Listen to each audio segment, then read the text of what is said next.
Kutiin Daayirektara Inistiitii Aartii Oromiyaa kan ta'e Muabbaa Huseen yookaan Murteessaa isa faana turtii gaarii qabaadha. Nu waliin tura. Muabbaa baga ayyaana waggaa geesse. Ayyee baga hundi kennaa ayyaana qaameetiin nuun ga'e. Ayyaana kana akkamitti kabajaa jirta? Nu faana qophii akkamii dabarsuuf yaaddeetu? Kana dura moo amma? Amma haaluma argaa jirtan kana maatiin Inistiitii Aartii Oromiyaa wajjin gareen muuziqaa jira, gareen shubbisaa jira, akkasumas barattoonni Inistiitii Aartii Oromiyaa barattoota milkii baach hagayya 30 guyyaa darbeetti eebbifamanii isaan wajjin maatii guutuu Inistiitii Aartii Oromiyaa wajjin ayyaana qaammee bara 2014 dabarsaa jirra. Bareedaadha. Ayyee Muabbaa namoonni baay'een Murteessaan si beeku. Ati immoo Murteessaadha moo Muabbaadha kam fakkaatame nuuf ibsi? Murteessaa hundi keessanuu beektanii yeroo televizyiinii diraamaa televizyiinii dheeraa isa jalqabaa OBN yeroo san dhaabbata raadiyoo fi televizyiinii Oromiyaa irratti yeroo jalqabaatiif diraamaa waggaa tokkoof deemedha. Achirratti mucaan rakkataa tokko jira kaaraakter Murteessaa jedhamu. Isa san taphadhee maqaa Murteessaa jedhu naa kenname. Kan uummatattis immoo sirriitti kan beekame hojii isaanii waan ta'eef Murteessaa naan jiru. Anis immoo Murteessaa ittiin gammada baay'ee. Muabbaan isa dookumentii irratti qofa hafeera. Akkasi. Muabbaa osoo hin jenne moo Murteessaa osoo hin jenne jaalatta? Murteessaa naan jettan baay'ee natti tola. Muabbaa Oromiyaa Aartii Inistiitii keessatti daayirektara. Inistiitiin kun siif maalidha? Akkamitti ilaalta? Isa kana immoo akkamitti guddisuuf yaalaa jirta? Egaa Inistiitii Aartii Oromiyaa kana keessatti gammadoon waan kana yaadee dhufee jalqaba banuu isaatiif waan kana hundeessuu isaatiif hedduun isa galateeffadha. Innis hojii kana akka isa waliin hojjedhutti jalqaba yeroo Inistiitii kana seenu barsiisaa tiyaatiraan ture. Ammas ni barsiisa. Booddee irratti yeroo sana Beenyaa Dhaabaa ture daayirektarri Inistiitii Aartii Oromiyaa.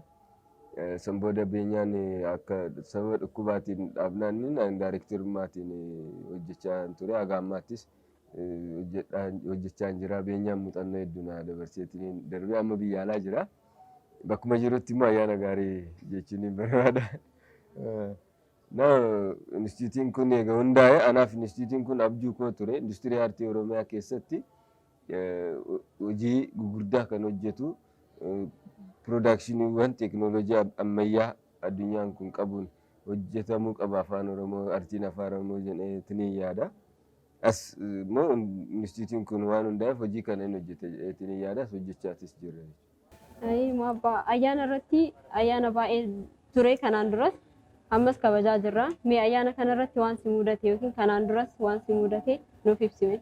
Ayyaana bara haaraa kana qaammee anis ijoollummaadhaanis kan beeku gubaa kan jedhamu jira. Hagayya 16 irratti gubaa ta'e booda guyyaa sanarraa haga masqalaatti goobeen hin sirbama. Naannoo ani dhaladhettis ijoollee dargaggeessii walitti qabamnee daa'immanis ofitti nu fudhutu goobee jennaayi.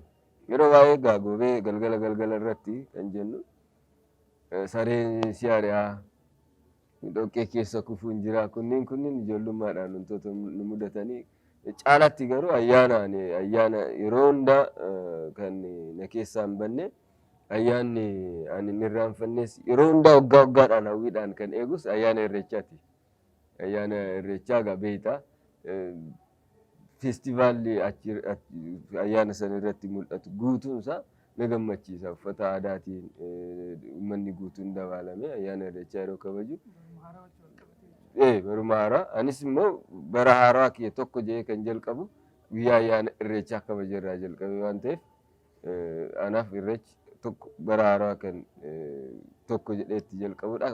Ayyaana kiyya waggaa kan itti jijjiiru jechuudha. Aniif Irreecha baay'een jaalladha. Aartiin siif maalidha? Aartii jecha akkamiitiin ibsitu? Yeroo baay'ee jecha kana aartii anaaf ayyaanadha. Ayyaana si dhiisee deemuu hin dandeenye anaaf ayyaanadha. Ayyaanni aartii si keessa yoo hin jiraanne aartii keessa turuun rakkisaadha.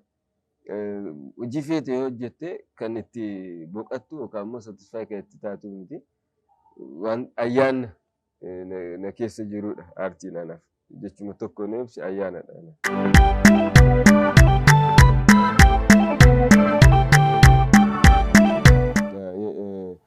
Instituutiin Aartii Oromiyaa hojiilee hedduu hojjeta.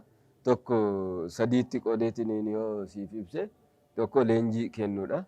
Inni lammaffaan hojiilee piroodakshinii hojjechuudha. Inni sadaffaan immoo ivantiiwwan adda addaa qopheessuudha.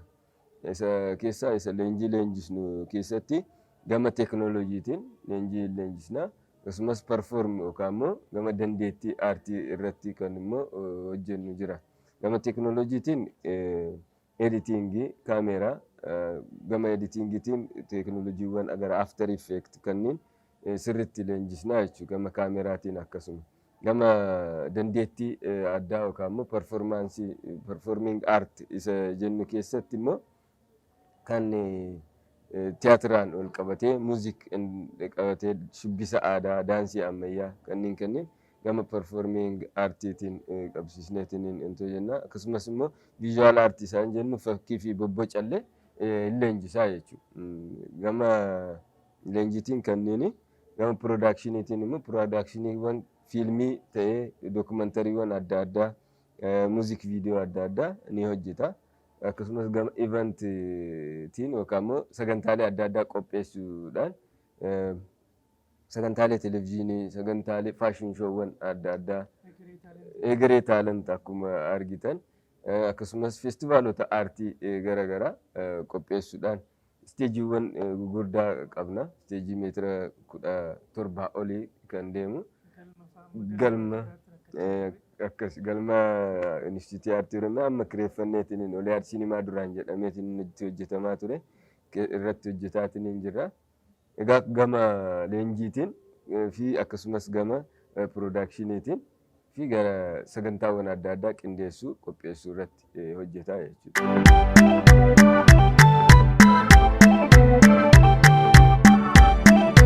Egaa goobee istiidiyoodhaa feeruu hin dandeessaa garuu jalqabuudhaaf naannoo keenyatti goobee goobila hoo jenna. Goobee goobee yaa goobila hoo yaa gooba.